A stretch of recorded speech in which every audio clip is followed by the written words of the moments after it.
Netcasts you love. From people you trust. This is Twit.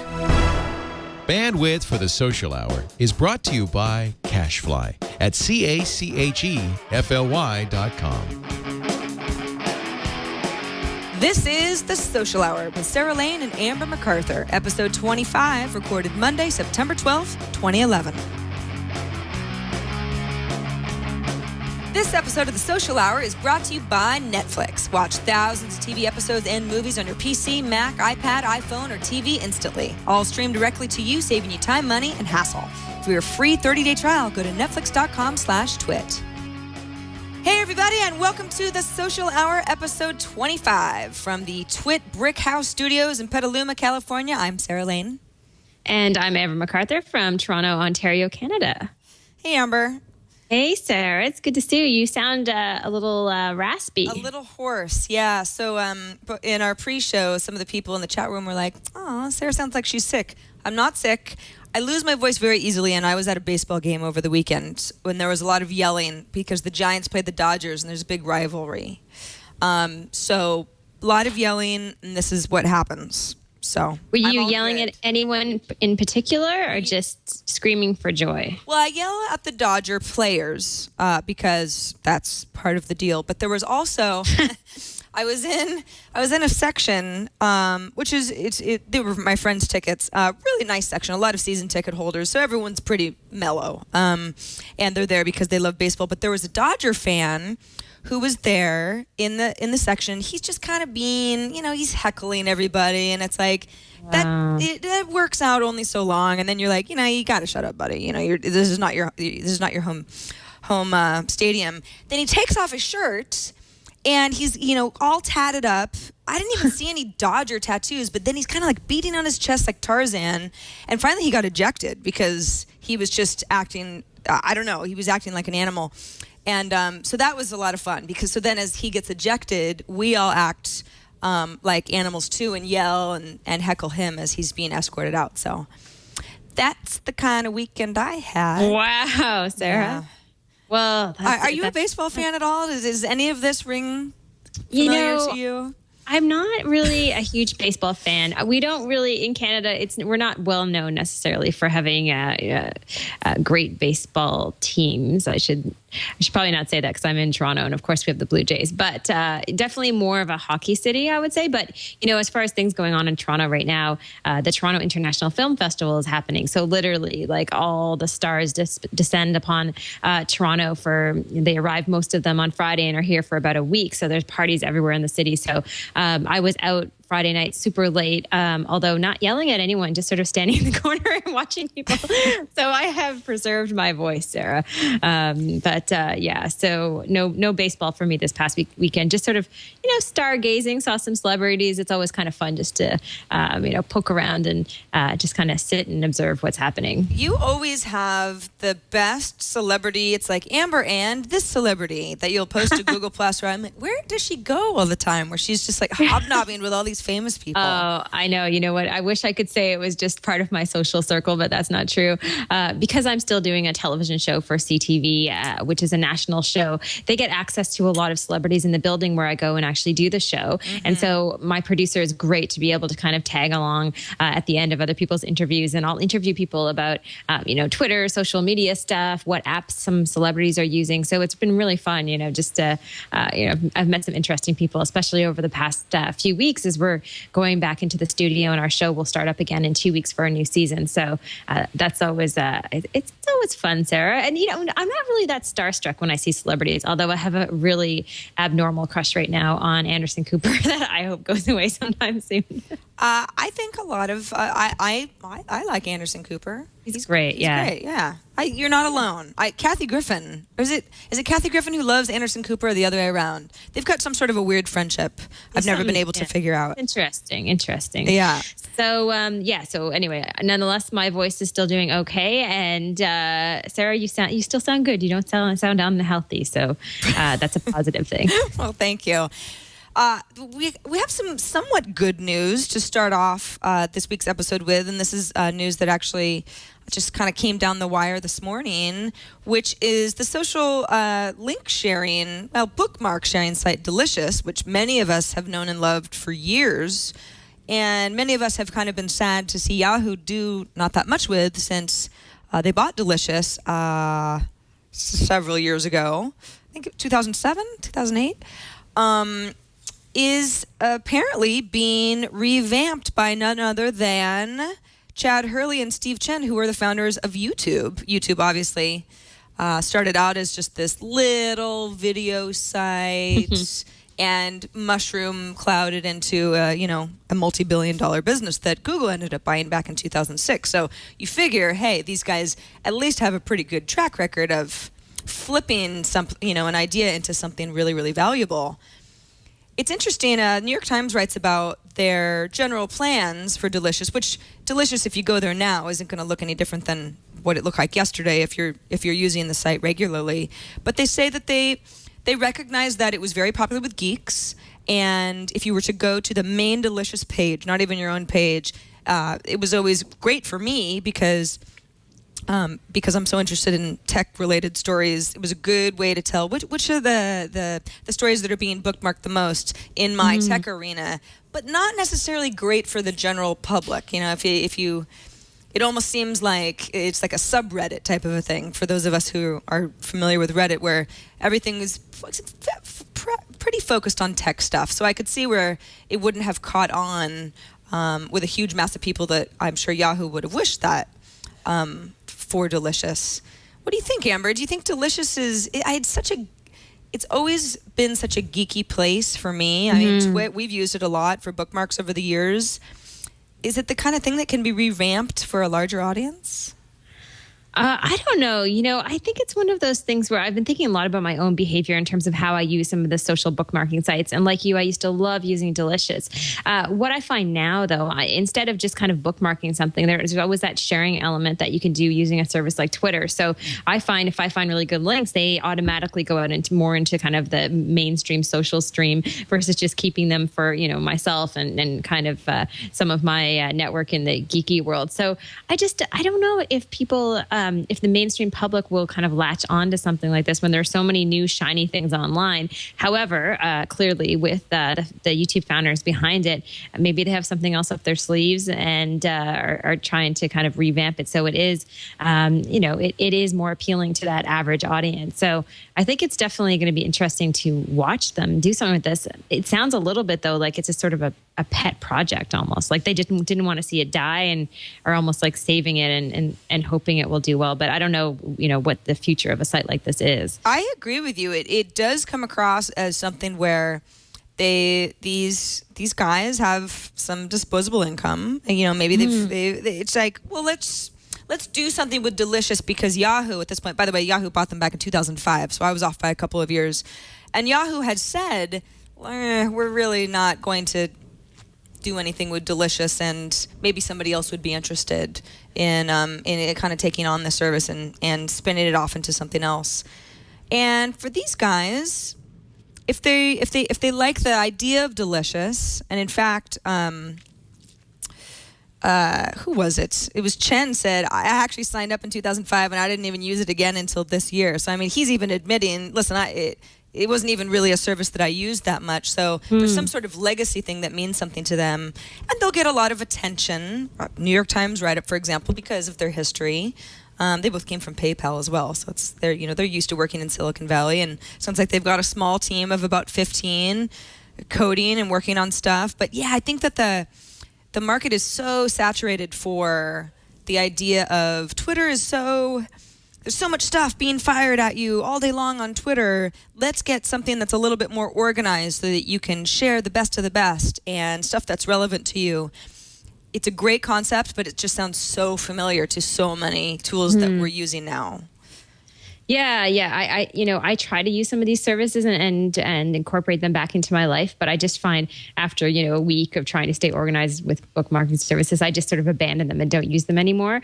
So it just hasn't been that helpful for me necessarily. And it's funny. I mean, if I think about it, the way that I actually organize a lot of the content in my life, because I've been doing so many different shows for the past few years, I used to use Delicious to kind of categorize things and have things in different areas that I would talk about on certain shows. And now I find like my whole life has gone almost into the Google world and into Google Docs. And that's sort of my place for storing and saving everything.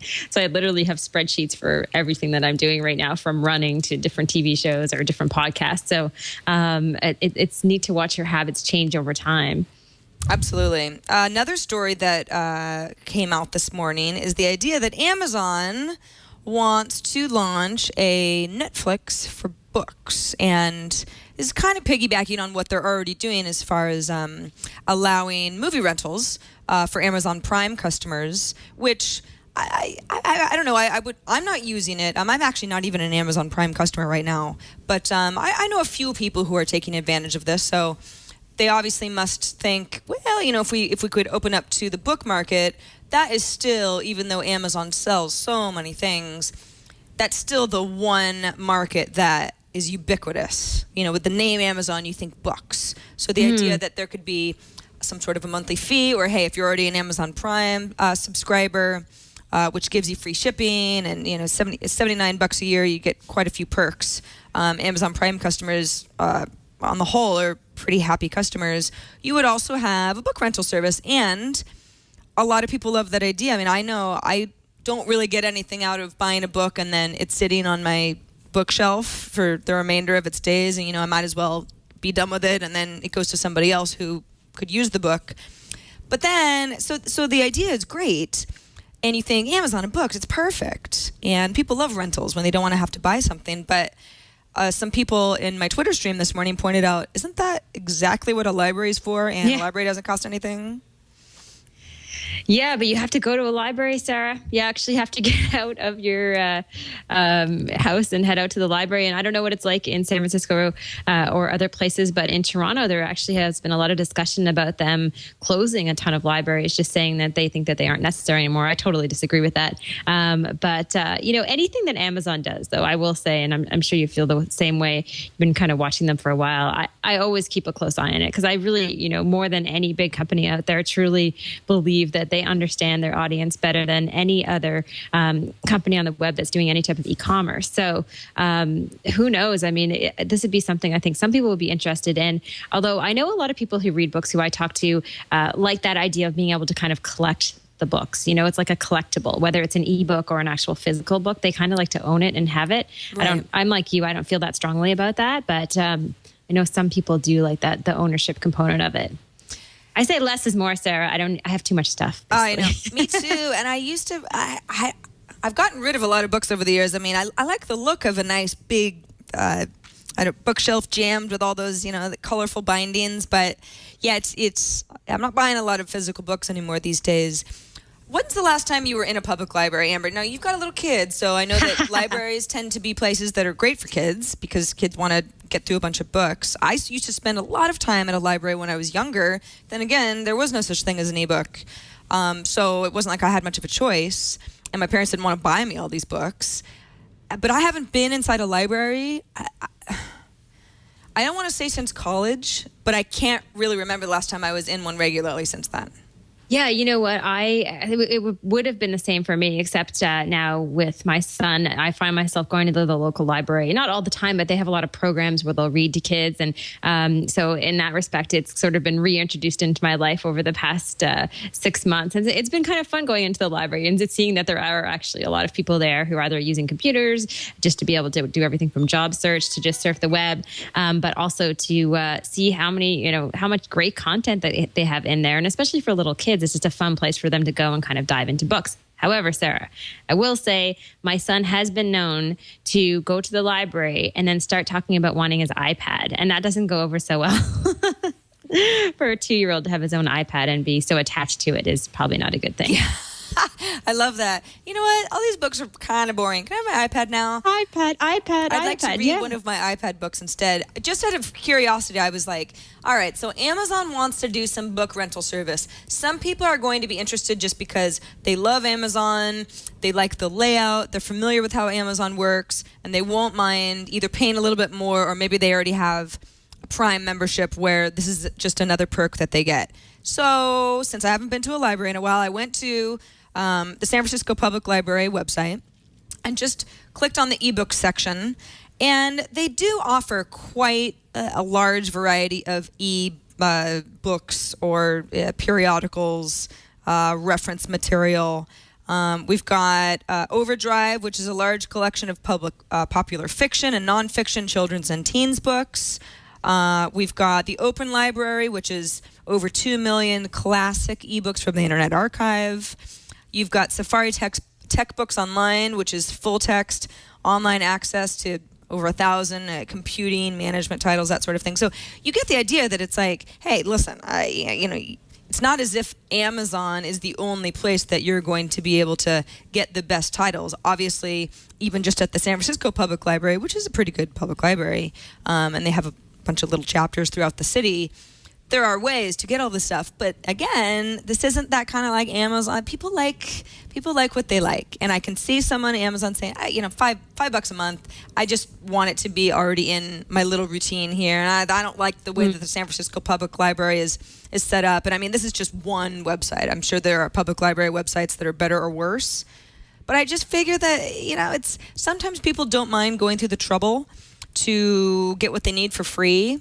And then there are the other people who say, I don't mind paying a little bit for either the convenience or for something that's visually pleasing, et cetera. Yeah, definitely. I'm kind of in the category of I don't mind paying a little bit if it's something that is, is that much more appealing. Now, Sarah, this next story, I haven't heard anything about this, so I'm really interested. And I was tempted to do research and kind of plug it into Google, but then I thought, it'd be fun just to hear what's going on from you. Is this for real? Yeah, this is a real thing. So Conan O'Brien, a famous talk show host, has put up the Conan O'Brien studio in Burbank, California, for rent on Airbnb. Now, anybody knows Airbnb, you've either used it and you like it, or maybe you've heard about that awful story about the woman getting her house ransacked. But the whole idea is, I've got a one-bedroom apartment. I'm not going to be in it. Amber wants to come to San Francisco. I say, okay, it's $100 a night. And she says, okay, great, I'm staying for 5 nights. And there's a transaction. And it makes things a little bit more interested maybe than Amber staying at a hotel that doesn't have a lot of personality. Maybe she could stay in a little neighborhood, save some money, have access to a kitchen, etc. Okay, so last week I started seeing some buzz from people saying, "Ooh, Conan, I've got to get so and so to win the Conan studio." The idea is that I'll actually pull it right up on Airbnb. So we can see what it looks like. Now, Airbnb is not optimized for the iPad, so you're going to see it at first at an angle. But this is Cozy and Charming Conan Studio in Burbank, California. And let's see what the description is. Located in the heart of Burbank, only a short walk to the set of Gilmore Girls, so on and so forth. Sleeping accommodations include a celebrity-rubbed sleeper sofa and additional air mattress. Needs repair. Linen's provided, but recommend bringing your own for undisclosed reasons. Great for families. Children need to be 16 and over. And then if you go and look at some of the pictures, you're like, what are they doing? I mean, are they for real? Yeah, they are. They're completely for real. These are... Oh, Chad, yeah, good. Chad's looking at the pictures. There's the outside of the studio. You've got the Goonies shot here on stage 15 in 1985. A nice cafe. There's your air mattress. Definitely needs repair. So I think that the whole idea of this is, it's a publicity stunt. I mean, they're going to have whoever ends up winning the Conan studio. There were a few people who had gotten a hold of the show and said, I want to do this. And they had gotten responses back like, you need to be a family, instead of like just an individual guy or gal. You need to be, what the whole idea is that, you'll stay there for a few days and we're going to shoot part of your stay and make little bits out of it. So you have to be comfortable being on camera. And I'm sure there'll be all sorts of releases to sign. Hilarious. Yeah, but you figure, you get the right kind of folks who have good senses of humor. And all of a sudden, fun. Yeah, you've got to find. I don't know why they decided to choose Airbnb. I guess I don't know if it's some sort of if the Conan show came up with this on their own, or if it's some like amazing cross promotional thing with the Airbnb folks. Because if it isn't, I can't see Airbnb getting better publicity than something like this. Oh, it's amazing. It's really interesting, though, Sarah, if you watch some of the late night talk show hosts, whether it's Conan or Jimmy Fallon or Jon Stewart or Stephen Colbert, it's amazing to watch them kind of integrate the social media experience into their shows and be so on top of what's happening in the social world on the web. Whereas if you watch other shows, some daytime talk shows, or you watch some news shows and they're kind of behind, they're talking about Twitter like it's a brand new thing. It's funny to see some of the talk show hosts kind of lead the way for what I would call almost like social TV or social integration with the web world and broadcast television. But they've all, like Jimmy Fallon obviously is one of the best in terms of the integration of Twitter and other tools in his broadcast. So it's always I love watching when they do stuff like this, like the thing that Conan's doing with Airbnb. Yeah, you can imagine how many people love Conan, watched his show, his many shows over the years, and are like, Airbnb, never heard of it. I mean, we've heard of it, but this is our job, this is our industry, and I feel the same way. I watch The Daily Show. Well, I don't actually watch it on the night. I have to watch it the next day on Hulu Plus. But he's always making references where I'm like, I got that, but just barely. I mean, it's really geeky. And I think that a lot of the writers who work for these shows are like, if you don't get it, we lose nothing. But if you do, then we get those like little cred points, Yeah. So... Yeah, it's definitely it's fun. I mean, I think that's one of the reasons if I do watch any television, I kind of lean towards some of those type of shows, because I think that they sort of live in the same space that I do. So it's fun. I'll have to watch Conan now to see what happens with this. I know. I can't wait to find out who ends up staying there, and hopefully it won't be a horrible experience for anybody. I'm sure that there'll be lots of security, and who knows? I mean, are they really going to sleep on an air mattress on that? I mean, that's actually very strange. But it will make for a funny bit, I'm sure, or two or three. Oh, I can only imagine who's going to be in there. It won't be the end of this story, Sarah. That's for sure. Definitely not. There are a few other. I don't know. This has been a week of a lot of interesting services that we've come across. One of them is called Codecademy. So it's like Code Academy, but it's just code with drop the A, Academy. And this is not totally new. But the reason I'm talking about it now is because I finally went and signed up for it. The idea is that it seems to be fairly rudimentary, although it gets harder over time, a way to practice very simple coding for somebody who either has no experience at all, or feels very rusty, or maybe knows one language but not another. And I mean, I got through 2 lessons already. It's totally free to sign up, but they were not difficult. So there's Chad. He's learning to code with his first couple exercises. They basically tell you exactly what to do, and then you try it, and you either do it right or you do it wrong, and you get little points. It's very sort of gamification type of a thing going on, where if you do something right, then you get. I'm now up to 60 points because I've completed a couple lessons. But if I go into the variables lesson, so I've completed a couple already. It says, it gives me a sense of why. Now I'm starting to get into, okay, well, you typed this, but now let's talk about why you typed this and how it actually helps code. So variables, blah, blah, blah. Let's talk about our variable my name for declarable. So it's telling me, var my name. All right, I've just declared my name. So, okay, so it's not really all that exciting, but I did get a new badge. It's really exciting listening to you learn to code. I know, yeah, I know. It's like watching paint dry, but a little bit more boring, actually. But you get the ideas. Like, if you've got some time to kill, and I don't really, this is stuff that I am not an expert in at all. I mean, I really, if there's anything I really don't know much about, is a lot of programming language. I know how it works, but I don't really know how to do this sort of stuff. So it's kind of fun to go back to the basics and get a little bit of an introductory lesson on how this works. It's really cool. I mean, it reminds me a little bit of, I think it was I don't know what year it was. It must have been like 2000 or 2001, where I was coding, just a basic HTML and just doing an HTML newsletter. And I used to literally live on WebMonkey, I think it's called, .com.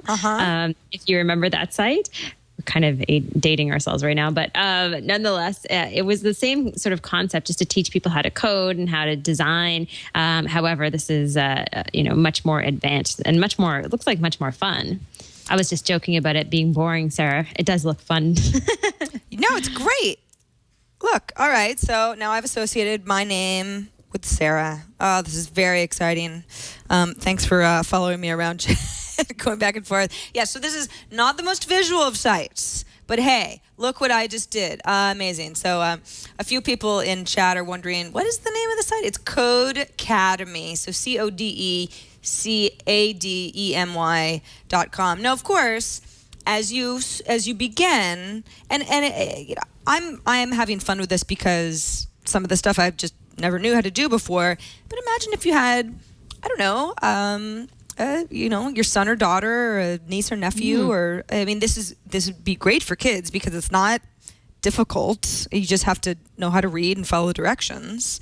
But it does get progressively more challenging as you move along. And again, there's the point system, and then you can also, there's a social element where you can learn things from friends and see who else is using it and get tips and this and that. But I love the service so far. I think this is a great way to, it's like a time waster, but you're not actually wasting time. You're actually doing cool stuff. It's like a lesson. It's really fun. A fun lesson. That's awesome. I mean, if you think about, I've met people in school who are, as young as say 10 or 12 who are interested in kind of coding and designing on their own.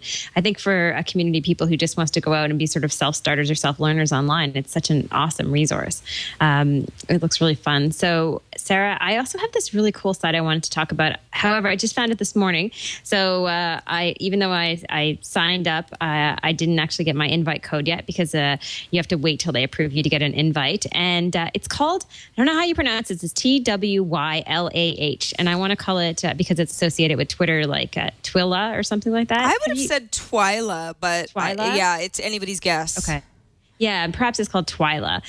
Now, the concept behind it, and this is for our social tip for today's show, is that you can create your own branded, almost like website that is based on all of the Twitter information that you're sending out or content that's being tweeted about your brand. So I think it's such a neat idea because I know you've mentioned before on the show, Sarah, that you tweet a lot more and blog a lot less. And what this is doing essentially is taking all that great content you put out there on Twitter, instead of having it go almost obsolete, within 24 hours, they're actually putting it into a format where you can have, the pictures will show up as like big pictures on this web page, and then you can have all of the content in certain areas like feature boxes almost. Yeah. So it's turning your Twitter feed into a branded destination online, almost like your own custom web page based on tweets.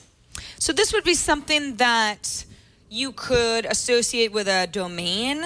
I mean, if I wanted to say, okay, go to sarahland.com and have my Twylah page be my landing page with all of my up-to-date information, I could do something like that. Yeah, I mean, as far as I understand, that's exactly how it works. So they have some featured pages on the site right now. Everyone from Britney Spears to Bon Jovi and a few other brands who are currently using the service. So it looks like in some ways it can be almost like a replacement for your actual official destination online if you chose to do that. Now, the one question I had, and I don't see this answered anywhere necessarily online, is how they're kind of pulling in the content and deciding on what goes in what place. Like, for example, for a celebrity like Britney Spears, often they'll have Twitter buzz about Britney kind of pulled up in a feed on the page. And I wonder, is that somehow managed or moderated in the sense that you don't want to just allow your feeds to kind of come in there without having censored any of it, right? Because someone could just write anything about you and you can't really control that. So I'm guessing they have something in the actual back end to allow you to really be particular about what content goes live, hopefully. Yeah, I'm curious. If Britney Spears' PR camp is working with Twylah on something like this, it's probably curated because obviously they don't want to just say anything with a Britney Spears hashtag gets on the page because then people could exploit that. But then it's like, how do they come up with these agreements with Britney Spears and Bon Jovi, and I mean those are big brands. I know. And Whole Foods is on here, Charity Water. I went through the list, and so I requested an invite. Like I said, I haven't actually received it yet, just to actually see how it works and how you can kind of get it up and running. But I just really love the concept for people who are investing a lot of time and energy into Twitter. It's just a natural fit to be able to kind of do something more as far as building your brand with all of that great content. And they do have nice on the individual pages. They have Google Plus buttons. They have Twitter and Facebook buttons. Those are kind of the big three these days.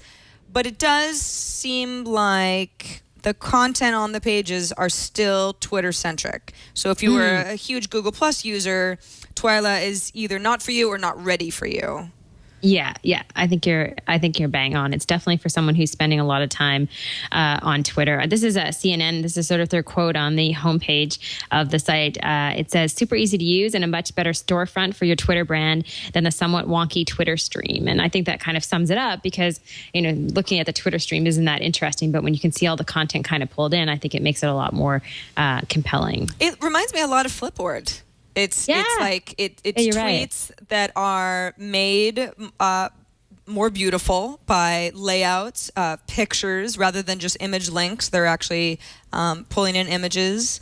We're looking at Jeff Jarvis's page, and it's if you were extremely he's got a Google section, so I don't know. Maybe there is more to it than just Twitter.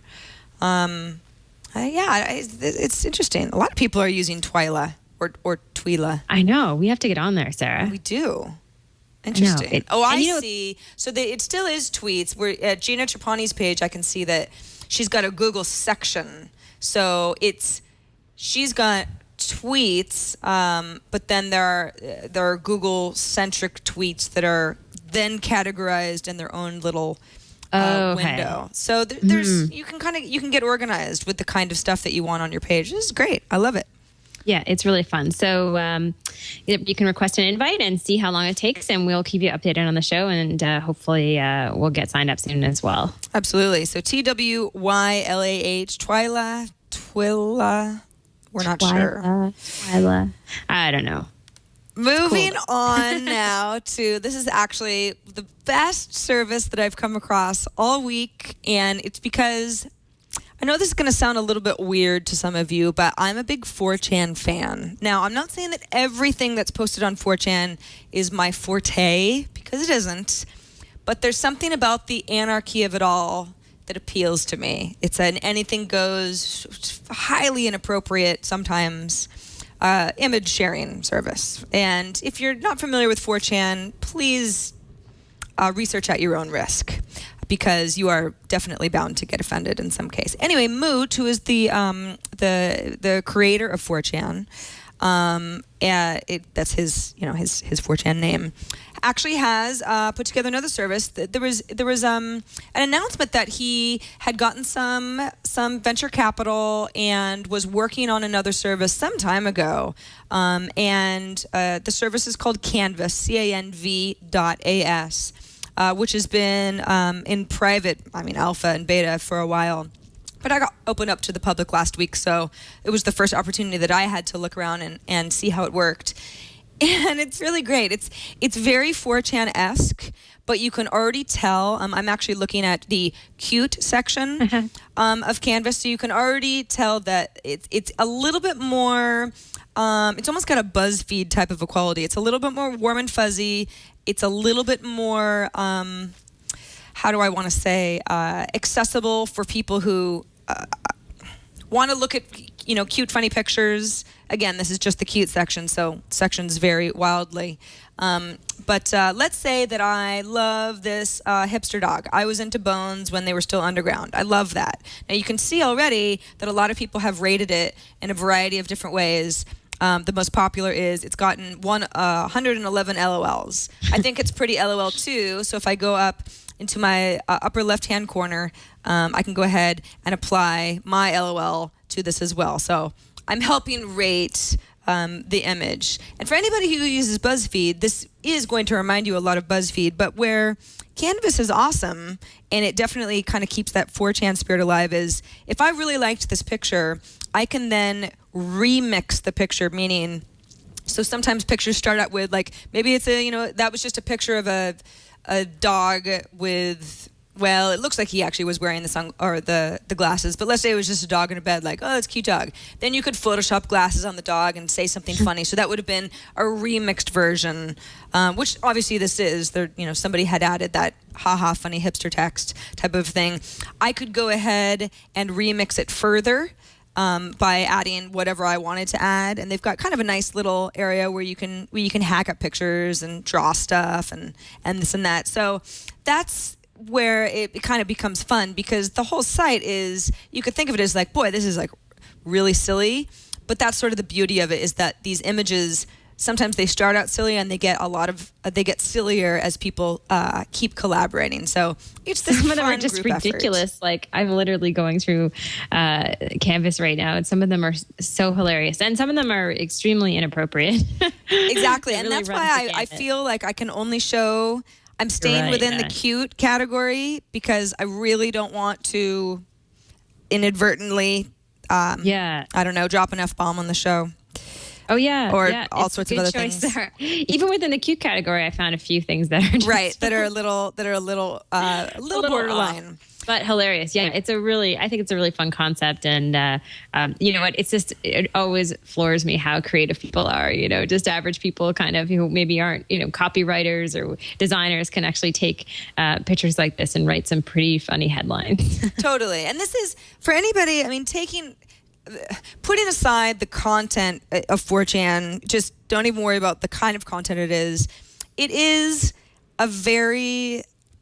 it can be a very convoluted site to navigate, because it's really people posting text and images, and then there's reply threads, and it can seem like a mess. I mean, if you're used to it, then you're used to it. But this is, it's a much more visually centric layout, first of all, and there's a little bit more of a built-in, hey, let's hack up this image and make it funny. Oh, I've got this funny joke that would be so great if we wrote LOL on her forehead type of a thing. So they give you all these tools that are built in, and it also seems like, especially with like the LOL, the heart buttons that you can apply to images, that it does give people like us, or people that are, they're not necessarily looking for like, oh my God, I can't believe I just saw the weirdest picture on the internet. It's just a little bit more fun, a little bit more reason to. Yeah, it's really fun. Yeah, to dive right in. So that's Canvas, Canv.as, which is the new project from Moot of 4chan. Very cool. All right, what's next? Oh, I know what's next. We have to thank Netflix for sponsoring this episode of The Social Hour. I almost forgot. Netflix.com/twit is a very special URL. Why is it a special URL? Why? Because you could have 30 days of Netflix content absolutely free, with no caps, with no nothing. If you stayed up for 30 days, you would probably go nuts, probably after 4 days. But think of all the content that you could watch before you passed out for all eternity. So Netflix.com, anybody who uses Netflix already knows that it is just the best way to watch streaming movies, TV shows. I mean, it's awesome. Their streaming queue, which we're looking at right now on their website, if you just want to get a sense of what the selection is all about. The show Weeds, for example, I've never subscribed to Showtime. I've never seen the show, but I could watch Weeds, the series, via Netflix. I could get caught up. And then the next time somebody mentions, oh, that funny Weeds episode, yeah, that's a funny reference, I'll know what they're talking about, that sort of thing. So Netflix is really great, not just for movies, but for TV shows, because a lot of that stuff becomes part of our vernacular. And it's easy to feel left out, if you haven't watched this great series that everybody else has watched. Netflix, of course, also has their DVD service as well, which is how they all started, where you can get DVDs sent to you in the mail and manage your queue online and reorder movies and everything that comes on DVD in a particular order. Netflix is also great because you can watch it on just about any sort of device of your choosing. I love watching Netflix on my iPad when I go to the gym. Sometimes if I get halfway through a movie and I pause it, then I can access Netflix from my TV via my Roku or my Apple TV box, and I can finish that movie right where it left off. So Netflix will remember what you've been watching, kind of in that grand stream. Wii, PS3. I mean, there are many ways that you can watch Netflix on the go and in your living room. And it's just great. So if you're already a subscriber, you're like, Sarah, you're not telling me anything I don't know. But here's the deal.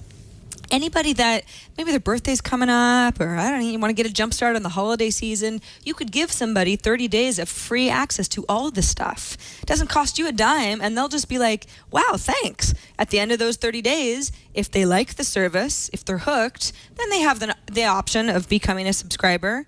But you get that 1 month free. So tell your friends. Netflix.com/twit. And we thank Netflix very much for supporting the social hour. It's a match made in heaven. Sarah, I have to ask you, you're a huge Mad Men fan, right? Yeah, I am. That's because John Hamm was at the party I was at Friday night. I hate you. I know. And it's funny because I've watched a few episodes of it, but I'm not a huge fan. But I was with my friend and she was going insane. So. Well, not only am I a huge Mad Men fan, but I'm a huge John Hamm fan. Okay. As are most women with beating hearts. Yes. He is very easy on the eyes. He's a very handsome man. Yes, that is true. Yes. Oh, I'm so jealous. Okay, Sarah, next time. We'll fly you in. We'll make it happen. Mad Men. All on Netflix. Exactly. You got 4 seasons. 4 seasons. I mean, these are 1-hour shows. That's a lot of content. You could blow through them if you want, or you could take your time, watch one a week, that kind of thing. Well, you'd probably want to watch more than one a week if you want to use that 30-day free trial. But yes, very, very, very good show to pick up if you're into advertising in the 60s in New York. Yeah, it's a fun one. All right, Sarah, we got lots of feedback from our listeners and viewers. So this one, the first one, I'm not really sure. Maybe I could get you to take that, or is that just a line? Eric tweeted us from the races. Yeah, well, that's actually just my description of the tweet that Eric Spear on Twitter sent us. I was a little confused as well when he first sent it, because I was like, what am I looking at? The social hour horse. What are you saying? I look like a horse or something? No, Eric was at a horse race in, I don't know where he was. And there was a horse running with the name of Twitter Pie. So he said, it's perfect for you guys because now horses are there's actually, it's funny. I don't actually go to horse races that often because, I don't know, there isn't a field. There's Golden Gate Fields that's sort of near where I live, but I don't know. It's kind of a hassle. You got to go across the bridge. But when I was a kid, we used to go all the time because there was a little horse racing area at my county fair in Santa Rosa, and it was a lot of fun. And my dad and I would always go, and we would always bet on. I would always bet on the horse with the worst odds with the name I liked the most, which is probably the same way I would bet on horses today. But the Twitter Pie would be something where if I had been Eric, I would have been like, if I had been Eric, you got to bet on Twitter Pie. Twitter Pie didn't win, by the way. So he followed up with me. Better luck next time, Twitter Pie. I love that he sent us that. That's great. It kind of makes me think that maybe people should also, because people have been sending great voicemails and emails and tweets. But if you see any signs, we'll describe it to people who are listening only, but any signs that would be interesting to show on the social hour, that'd be a lot of fun. I actually just saw a sign in my neighborhood and all it says is like us on Facebook and that's it. And I was thinking, well, you should be a little more creative than that. But if there are some really fun signs or you see something like Twitter Pie, definitely send us a picture. Absolutely. Yeah, I love that. Better luck next time, Twitter Pie. You know what's funny, Amber, is that I'm guessing that this horse is no longer racing regularly because it's not showing up in my Google alerts as much. But for years, there's a horse, and the horse's name is Sarah Lane's Oats, like Oats. And for years, this horse has been winning all sorts of races, or at least competing in them, and showing up in my Google alerts. So I'd get this email, and it'd be like, sometimes it'd be a tweet from me or some other Sarah Lane or the ballerina or whatever, and then it's Sarah Lane's Oats, that horse. She's still got it. I think it's, I don't know, maybe it's a guy. I never really thought about it. Sarah, Yeah. a ballerina. I know. I mean, there are many Sarah Lanes. There are, yes, even horses. So No. there you go. All But right, yeah, definitely moving send us on. signs. Yeah, that's really fun if you could do that. Moving on, we have an email here from Mark, and his email says, since football season is upon us, this might make a good rad or fad item. I thought something like this existed for all football teams, but I've only seen it for the Green Bay Packers. So far, it's a social site to connect fans who live outside the local area of the team. Do you think this is just a fad, or will other sports teams in other sports start to do the same sort of thing? The site is called PackersEverywhere.com. I don't know what you think, Sarah, but I think this is definitely awesome. And I can imagine that lots of sports teams are developing their own social communities. And it just makes perfect sense since sports fans are known to be pretty diehard, just like you, Sarah, screaming Friday night party. That's right. Well, and I think that, first of all, the Green Bay Packers are a really good example of this because, well, if you're a Packer fan, you already know this, but they are really, really loyal. And doesn't matter where you live in the whole world, if you're a Packers fan, you're a Packers fan, you're a cheesehead. That's what you know, that's what you love. But that applies to lots of other teams too. I mean, yes, I am a San Francisco Giants fan. And it would, no matter where I lived, I would still be a San Francisco Giants fan because that's the kind of fan that I am. But let's say I have lived in Los Angeles. There are enough Giants fans there because we're all in California. But if I lived really far away and I felt like, man, it'd be really cool to just connect with more of these fans that, you just don't see at the stadium if you go to a local game there because it's a different team that everybody's cheering for. There's no local bar that has any of the Giants games on. I love the idea of this because this is not just a way to meet up with people. It's a social network that has that common thread in common. So you figure if you're a Packers fan, well, there's a good chance you're from Wisconsin, but maybe your dad's from Wisconsin, or maybe you're once removed from that. So you probably have a lot of other things in common with other Packers fans. You just want to talk trash about the other team, that kind of thing. And this website is nice because you can figure out where to watch games. Where Packers friendly, for example. There's a mobile app that gives you a lot of functionality there. You can participate in stories. I mean, they won the Super Bowl last year, so I'm sure everybody has a lot of stories about that. There's a shop where you can buy gear, that kind of thing. So I think, hey, some people aren't sports fans, and you know who you are, and you're like, I don't need this in my life. But for people who are, and particularly if you feel like IRL, maybe you're not surrounded by a lot of fans of the same team that you really do care about, I think social networking is the way to go. Definitely. All right, Sarah, speaking of social networking, we have our rad or fad segment, and this is definitely good for a different type of social community, a community that likes to go out and have drinks. And there are a lot of people out there who enjoy that now and again. Now, the app is called Let's Drink Tonight. And I don't really need to describe it for you, but basically it allows you to find people nearby who you may want to go drinking with. The main way you can do this is by connecting on Facebook, finding people who you may already know who are in the same area, or you can also choose to connect with people who you don't know who may be nearby. So it's really simple. When you sign up, you answer a few basic questions like the coolest person you've shared a drink with, your favorite drink, and then you can get going, and who knows what will happen? Who knows what the evening will hold, Sarah? So I have logged in with my Facebook account. So I'm going to go and say San Francisco. Whenever I say Petaluma, sometimes these services work better when you're in a metropolitan area. I want to meet new people or Facebook friends only. Let's just say new people. Let's get nuts. Oh, and there's a server error. Wonderful. It's funny. When I checked this out, I actually checked this out earlier today and had a little bit better luck. It had asked me a few questions about myself, like, like you said, famous person, what kind of things do you like to do? And I'm not sure if this is, it says made at TechCrunch Disrupt, SF 2011. So I think that this was actually a service that was created at the hackathon just over this last weekend. Yeah, so that's that what means I it was understand. put together in very little time. Yeah, so it was a very quick service to develop a fun idea. I don't know, Sarah, rad or fad? I'm going to have to say that it's a bit of a fad, I think, because it was thrown together so quickly. Well, yeah, it doesn't work. Yeah, I had some problems with getting it actually up and running and working as well. Although I know a lot of people who would probably want to use this. So if they improve it and have more time to work on it than they clearly had previously, I could see people liking it. I mean, it's pretty self-explanatory as an app. Let's drink tonight. You go on, find people to drink with, and then you're ready to go.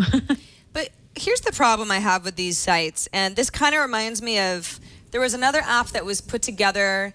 I mean, it was kind of as a joke, Where the Ladies At. And the whole idea was it would just based on names and whether people registered as male or female on Foursquare, it would let you know, hey, there's a restaurant where there's like 20 ladies checked in right now, So if you're a guy, that's probably the one that you want to go to rather than the taqueria that has no ladies checked in. Very silly. It was kind of a one-trick pony type of a thing. Got some attention because people said, this is so stupid, it's funny. So this kind of reminds me a little bit of that. So, Chad is trying to figure out, what they want you to do is put in your phone number. The phone number you see there is not Chad's phone number. It's just a placeholder phone number. Yeah, exactly, Chad. Do not give your phone number out to our live stream. But the idea is that you add in your phone number, and then Let's Drink Tonight will set you up with someone of a like-minded person who maybe you either know via Facebook or you don't. And then you guys each get texts kind of letting you know where you're going to meet up and that sort of thing.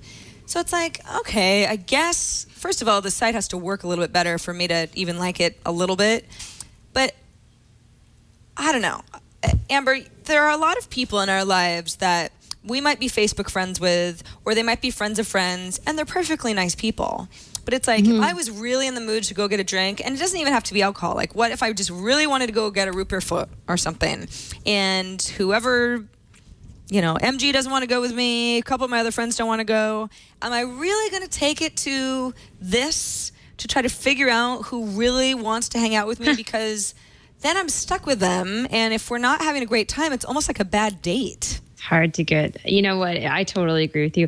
I mean, so yeah, I think it definitely is a bit of a fad. And it's funny to see apps like this because there's a lot of apps, I think, and you probably see this on iPad today, where they're kind of humorous, right? They serve like one particular need. I was just reading about an app recently. I think it's called Clue. That's an iPhone app so that you can share your bathroom with strangers. So if someone's wandering around your neighborhood and they need to use the restroom, you can decide that you want to let them in and use your restroom. Oh my gosh, I told you the rad or fad. That was the rad or fad that was suggested that I put in the rundown for next week. Oh, that's so funny. It is. Have our finger on the pulse, Sarah. Great minds. We're all thinking alike. Great minds. So there's a lot of apps that are turning out like this where you can just do kind of one thing that's sort of silly and they get a ton of press, but that doesn't necessarily mean that they're good. So I would say be cautious about apps like this that are social in nature and, really, long term, you may not want to use them and they're kind of weird and could get creepy fast. Yeah, I mean, it's like all kidding aside, you do not want to drink with some random person who might end up being really weird. I'm going with fad on this one. Yeah. Solid fad. Exactly. And if you do want to drink with a random person, then just go to the bar. I'm sure there's lots of random people there. Yeah. You don't need an app to find strangers to drink with. Like, I don't drink anymore, but in my drinking days, trust me, I found people to drink with all the time. Yes, people have been bar flies for years. Meet a stranger. Don't need technology for that. Right. Sarah. Yeah. Even at Johnny Rockets, when you're having a milkshake, you just talk to, the lady next to you, saddled up at the bar, and you'll have a great conversation. I want to remind everybody there are many ways to get a hold of us because we love featuring your content, your questions, your tips, pictures of horses that have Twitter Pie as their name. Anything. We just love that stuff because it's fun. It's fun to get your feedback. The social hour at twit.tv is our email address. You can also leave us a voicemail. We didn't get any voicemails this week. We got a couple hang-ups. So if that was you, yes, I got your voicemail, but don't be shy. Say something next time. 2626-SOCIAL is our Google Voice number. So that's 2626-SOCIAL. Or you can also record a video, upload it somewhere like YouTube or the video service of your choice, and send us the URL for where your video lives. send it to our email address. We'd love to feature as many of your videos as possible. Try to keep them to 30 seconds or less for voicemails or videos. Makes it easier for us to use them. And a reminder that if you are watching our show live, you already know that we shoot 2 p.m. Eastern on Mondays, 11 a.m. Pacific. But if you can't watch us live, that's okay too. You can always catch up with us. All of our shows live in infamy, in perpetuity at twit.tv/TSH. That's our show website. So all of our shows in our archives, we're on episode 25 now. So if you've missed a show here or there, you can easily catch up on anything. Our new website, hopefully you're getting used to it by now, but it still looks new to me. I'm like, ooh, look, our new website, which is great, where you can watch videos in line on all the episode pages and share, Google Plus them, send them to your friends, all that good stuff. So really, we try to make it as easy as possible for you to watch or listen. We have audio feeds as well. Subscribe in iTunes, whatever you like. We're glad you're enjoying the show, and that's why we do it every week. So Amber, we have Brendan had sent us an email with the QR code conversation from a couple of weeks ago is still going strong in our feedback section. And awesome. Brendan's video that he sent is easily the weirdest QR code story that I've seen thus far. It involves a tattoo and an animated QR code. Wow. Once a chest is scanned. This is safe for work, by the way. So I figure we can say goodbye and then let that play us out, because there's no coming back from that. There's no coming back. All right, Sarah, thanks so much, and I will see you next week. Alrighty, and we'll work on getting a great guest for next Monday. It's been a couple weeks now without a guest, and Amber, I love talking to you, but it's always fun to have other people. Anderson Cooper, Sarah. Oh yeah, we'll book Anderson Cooper if we don't get somebody better. We'll have Anderson on next Monday. Yeah. Perfect. All right. Well, thanks everybody for watching, and enjoy QR code tattoo.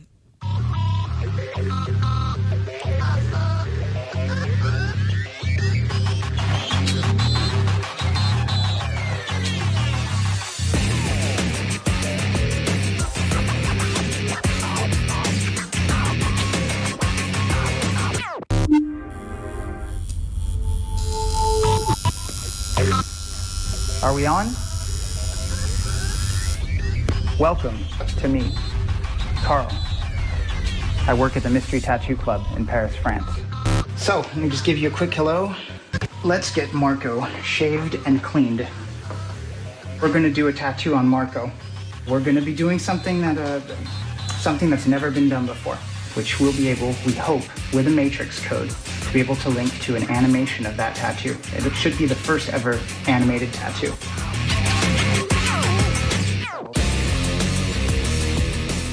I'm gonna set up our tattoo machines. Okay. Let's see, let's start off with this bad boy. A little computer so I can interact with you guys. All right, Marco. Ready. Here we go.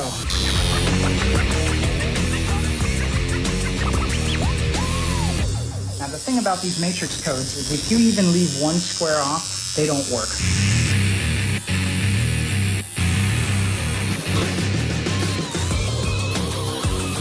Yes, we are live. People are wondering, this is live? What I'm doing is the true, actual tattoo. It's nice to see that people are logging in and giving a hand with this. So let me know what you guys think.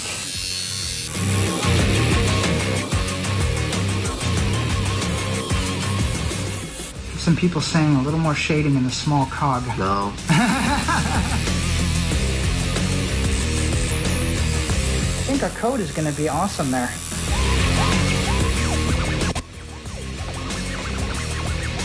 We'll see.